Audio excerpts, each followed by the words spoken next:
لو بتدور على طريقة تعمل بيها ثبات للشخصية على موقع صورة مجانا وبلا حدود، يبقى انت في المكان الصح. قلت لك طريقة جامدة هتقدر تعمل بيها شخصيات ثابتة لجميع المشاهد. ولكن قبل ما نبدأ الفيديو ما تنساش تصلي على النبي وتدعمنا بلايك جميل وتشترك في القناة وتفعل زر الجرس علشان يوصلك كل جديد.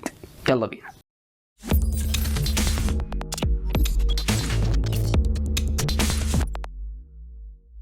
السلام عليكم، معكم طارق جاد، وزي ما سمعت كده في مقدمه الفيديو النهارده جاي اعلمك ازاي تعمل ثبات للشخصيه لجميع المشاهد اللي انت بتنشئها باستخدام موقع صوره. طبعا الطريقه دي فادتني جدا في انشاء الفيديوهات وعمل الليبسينج على اقوى المشاهد من المسلسلات، بحيث ان تطلع معايا شخصيه ثابته في جميع الفيديوهات علشان اقدر انشرها على القناه. طبعا سايب لك رابط شرح طريقه عمل الفيديوهات دي، وكمان رابط القناه اللي احنا عملناها والنتائج اللي وصلنا لها في اقل من شهر واحد. بس الموضوع بكل بساطه يا جماعه، انا خدت سكرين لشخصيه الكبير من مسلسل الكبير قوي، وبدات ان انا احولها باستخدام موقع صوره، فطلعت لي الصوره دي بالشكل اللي انت شايفه ده. فقلت بصراحه الملامح دي كويسه جدا والصوره جميله وهتمشي مع الفيديوهات اللي انا هعملها. فطبعا بدات ان انا ادخل كده على الايديت واقص الصوره دي. انا كده جهزت صوره زي ما انت شايف كده فيها الملامح واضحه للشخصيه. مثلا يا جماعه انا جهزت صوره الكبير دي واخدتها سكرين في مشهد داخل حلقة من الحلقات. هنبدأ دلوقتي ان احنا ننفذ عليها الطريقة علشان نشوف النتيجة هتطلع بنفس الصورة ولا بملامح مختلفة.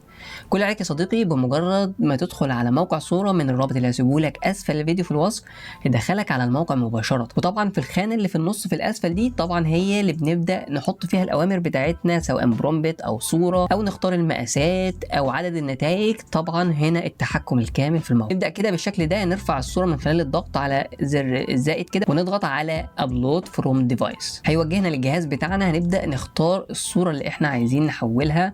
طبعا ده المشهد زي ما انت شايف كده، وفي الاختيار اللي جنبه هنضغط كده زائد وهنبدأ نرفع كمان الصورة اللي بتحمل ملامح الوجه. اخيرا وليس اخرا البرومبت، وهنبدأ نحطه بالشكل ده. وطبعا هنا في الاختيار ده بنبدأ نختار مقاسات الصورة اللي احنا عايزينها، وكمان عندك هنا عدد النتائج. انا اقترح عليك انك تخليها 2 زي ما هي عشان تختار النتيجة الافضل. طبعا هنخليها 2 كده كويسة، وهنبدأ نضغط ريميكس. هيظهر عندنا في الاعلى بالشكل اللي انت شايفه ده.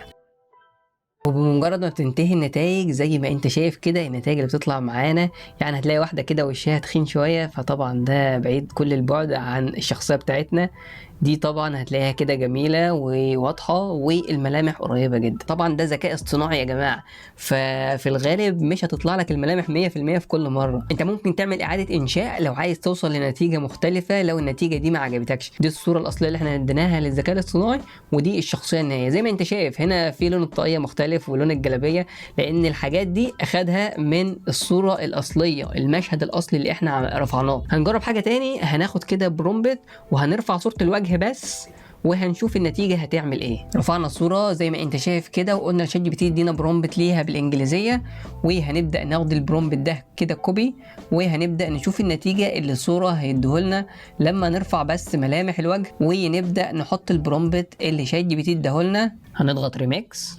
طبعا انا صعبتها شويه، اديت لشات جي بي تي صوره فيها الكبير وفيها صوره شيرين رضا، ففي شخصيتين في الصوره، فهو اداني البرومبت انا اخدته زي ما هو كده من غير ما راجع اي حاجه واديته الصوره. وزي ما انتم شايفين كده النتيجه يعني برضو حاجه جامده. بس يعني هو طبعا البرومبت اللي الذكاء الاصطناعي اداهولنا يعني التفاصيل بتاعته مختلفة عن الصورة الواقعية، لكن طبعا زي ما انت ملاحظ كده ملامح الوجه زي الصورة اللي احنا رفعناها. وبكده نكون وصلنا لنهاية الفيديو. يا رب يكون الشرح عجبكم ويا رب تستفيدوا من الموضوع. سبحانك اللهم وبحمدك، اشهد ان لا اله الا انت، استغفرك واتوب اليك.